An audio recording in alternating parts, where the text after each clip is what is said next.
Fala, meu povo bonito, tudo bem com vocês? Sejam muito bem-vindos a mais uma aula aqui do Física Mais, onde a gente vai continuar o nosso estudo das colisões. Lembrando que na primeira aula eu já defini o que é colisão e já falei sobre coeficiente de restituição. Então, se você não assistiu essa aula, clica no link, tá aqui na descrição, para que você assista essa aula, tá?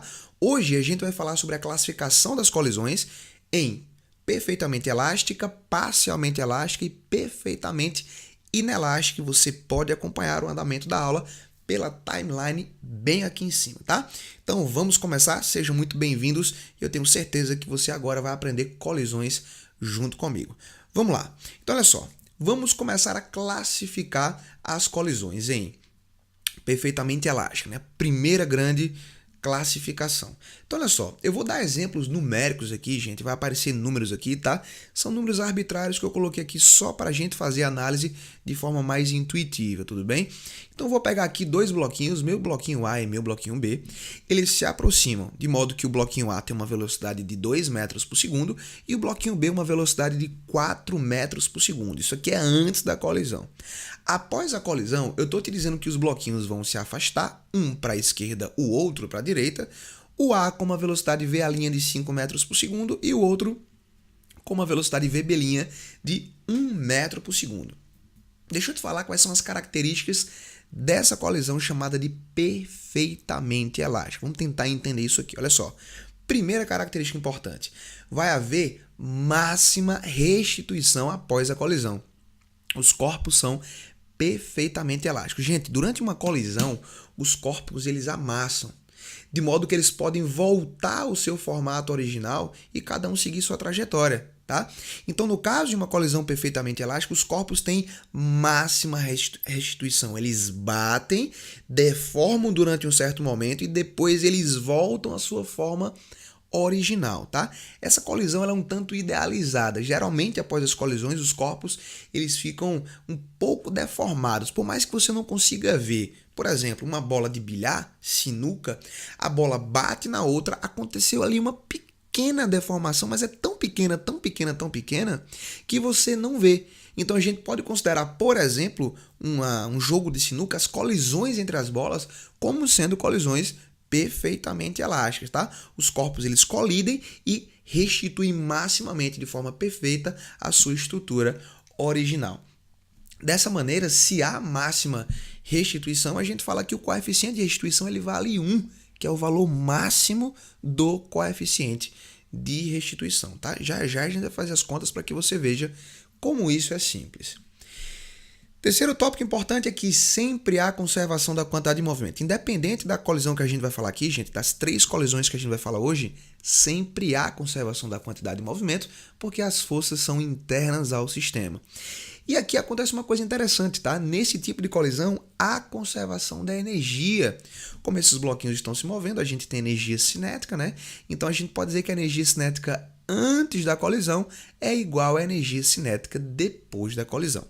Vamos começar aqui uma coisa interessante. Por que a colisão perfeitamente elástica ela é uma colisão idealizada, que ela não acontece de verdade?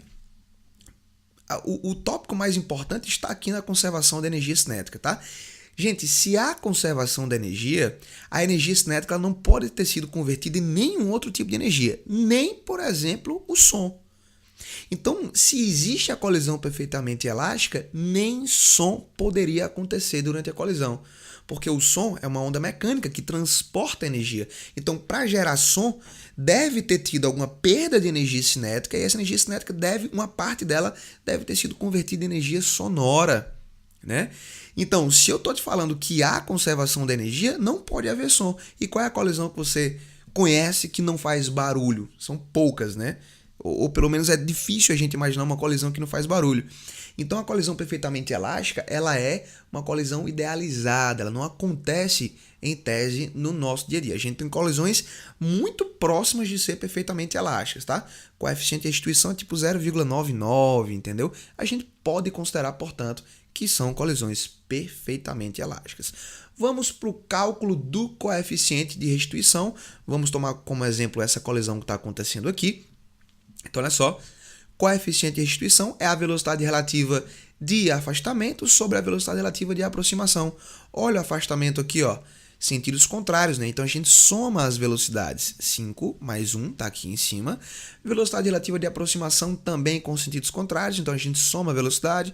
2 mais 4 encontramos aqui. Então a gente tem que o coeficiente de restituição vai dar 6 dividido por 6, o que dá 1, e a gente já sabe que se o coeficiente der 1, a gente tem uma colisão perfeitamente elástica. Tamo junto, gente? Muito simples entender isso aí, né?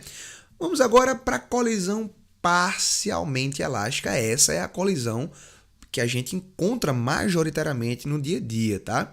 Então vamos lá. Vou pegar aqui um bloquinho A se movendo para a direita, um bloquinho B se movendo para a esquerda. Suas velocidades são respectivamente 2 e 4 metros por segundo. Após a colisão, o bloquinho A se move para a direita e o bloquinho B se move para a direita também, tá? Isso pode acontecer. Nem sempre a colisão eles batem e voltam. Eles podem bater e os dois irem para o mesmo lugar. Isso não tem problema nenhum, ok? O que deve acontecer é que um bloquinho deve se afastar do outro. Isso aí tem que acontecer. Então vamos para as características da colisão parcialmente elástica. Olha o nome. Restituição parcial após a colisão, ou seja, os corpos vêm inteiro, colidem, no momento da colisão há uma certa deformação dos corpos e depois eles restituem uma parte da sua forma. Então eles voltam, né? Eles se separam, mas eles ainda ficam um tanto deformados. Essa é a colisão parcialmente elástica. O coeficiente de restituição, logicamente, ele tem que ser menor do que 1, né? Ele tem que ser entre 0 e 1, ou seja, a gente vai ter uma restituição parcial. Se o coeficiente for 1, que é o exemplo passado, a gente tem uma restituição total, é a perfeitamente elástica, tá? Então, o coeficiente de restituição deve estar entre 0 e 1. A gente vai fazer uma conta já já sobre isso aqui. Então, como toda colisão, sempre há conservação da quantidade de movimento, então a gente pode escrever que a quantidade de movimento antes da colisão é igual à quantidade de movimento depois da colisão. E nesse caso, há perda de energia cinética, ou seja, a energia não se conserva, tá? A energia cinética não se conserva. Uma parte dessa energia é convertida em outros tipos de energia, por exemplo, energia térmica. Corpos, quando colidem, acontece ali uma certa agitação molecular, fazendo com que a temperatura do sistema aumente, tá? Então eu tenho uma certa dissipação de energia em forma de calor, tudo bem? Então, assim, a energia cinética do sistema não se conserva, tá? Então eu tenho que a energia cinética antes da colisão tem que ser maior do que a energia cinética depois, porque uma parte dessa energia foi dissipada, ela foi perdida em outras formas de energia, como por exemplo o calor e o som, tá? Energia sonora. Vamos para o cálculo do coeficiente de restituição. Vamos tomar como exemplo numérico esse caso aqui que a gente está analisando, né? Então, coeficiente de restituição, velocidade relativa de afastamento sobre a velocidade relativa de aproximação. Olha que legal. No afastamento, eu tenho mesmo sentido de velocidade. Nesse caso, a velocidade relativa é a subtração. Então, a gente tem 3 menos 1, que é a velocidade relativa de afastamento, tá? 3 menos 1, dividido pela velocidade relativa de aproximação. Velocidades com sentidos contrários, a gente soma. 2 mais 4, eu vou ter bem o 6 aqui embaixo. Ó. Então, esse coeficiente de restituição vai dar 2 dividido por 6. Simplificando, a gente vai ter 1/3. Fazendo essa continha, a gente encontra que o coeficiente de restituição vai dar aproximadamente 0,33, caracterizando, portanto, uma colisão parcialmente elástica. Então, olha que legal, esses bloquinhos aqui, apesar de estarem parecendo, né?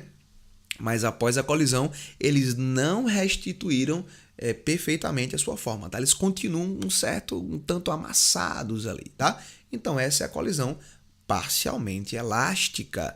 Legal, simples de entender isso, né, gente? Então, vamos agora para a colisão perfeitamente inelástica, cujo nome é bem famoso, tá? É a famosa colisão bate e gruda. Os corpos vêm, eles colidem, eles ficam grudados e eles vão em outra direção aí, tá? Mas eles permanecem grudados. Então a colisão perfeitamente inelástica é a famosa colisão bate e gruda. Vamos pro exemplo aqui, olha só.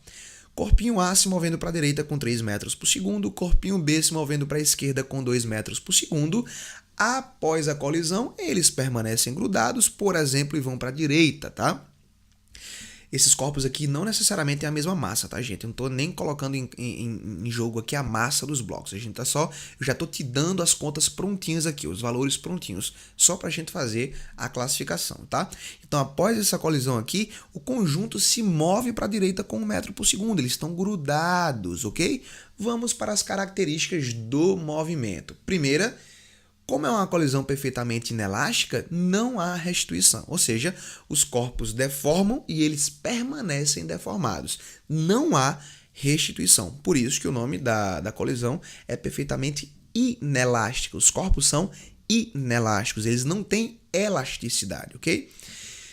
Segunda característica importante, o coeficiente de restituição. Ora, se não há restituição, se os corpos são inelásticos, o coeficiente deve ser 0, né? Porque não há restituição, ok? Como qualquer outra colisão, sempre há a conservação da quantidade de movimento, ou seja, a quantidade de movimento antes da colisão é igual à quantidade de movimento depois da colisão. Isso aí não tem estresse, tá? Em todas as colisões acontecem isso.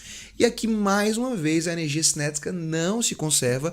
Eu vou ter uma perda de energia cinética. É interessante você notar que, nesse caso, a perda é máxima. São nas colisões bate-gruda onde há maior dissipação de energia. A energia cinética ela se transforma em energia térmica, em energia sonora, em outros tipos de energia, tá? Então, na colisão perfeitamente inelástica, não há conservação de energia cinética. Então, a gente pode escrever que a energia cinética antes é maior do que a energia cinética depois da colisão, tá? E no caso da inelástica, a gente tem uma perda máxima de energia. Muito importante você notar, atentar para esse termo aqui, tá? Perda máxima. Vamos para os exemplos. Coeficiente de restituição nesse caso, vamos pegar os números que estão aqui. Velocidade relativa de afastamento dividido pela velocidade relativa de aproximação. Ora, se os corpos estão grudados, eles não se afastam um do outro. Então, a velocidade relativa de afastamento é 0, mesmo eles tendo velocidade de 1 metro por segundo para a direita, tá? Ambos têm a mesma velocidade, mas eles não se afastam um dos outros. Então, a velocidade relativa de afastamento é 0. E a velocidade relativa de aproximação, sentidos contrários, soma 3 mais 2, vai dar 5. Isso pouco interessa, né?